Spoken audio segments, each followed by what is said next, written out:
Когато пораснеш с усещането, че за да спечелиш любовта, трябва да се доказваш, да бъдеш някой друг, да бъде хаотично, да бъде несигурно, да трябва да заслужиш нещо, на по-късен етап това се превръща в навик. Защото това усещане ти става познато. И когато пораснеш, започваш да си търсиш същото.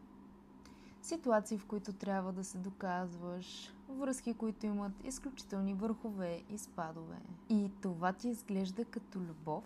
Това ще се промени, когато започнеш да избираш хора с балансирана и спокойна нервна система. Да, защото ти самият избираш да бъдеш човек с регулирана и спокойна нервна система.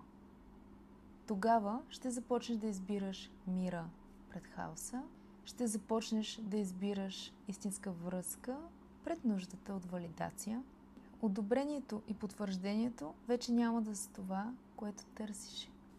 Ще спреш да бъркаш любовта с адреналин. Защото истинската връзка не те кара да губиш равновесие. Тя те учи и отваря пространство на вътрешен мир. Любовта със сигурност не трябва да бъде буря, за да бъде истинска. Връзките са сложна материя, докато не сме осъзнати за тях. Ако се чувстваш привлечен или привлечена от хаоса и доста често изпадаш в една и съща ситуация или пък имаш афинитет към едни и същи партньори, то може да се свържеш с мен и заедно да разберем защо това нещо се случва, откъде идва ти самият да бъдеш по-различен човек и да привлечеш много по-различна любов, а именно здравословна такава.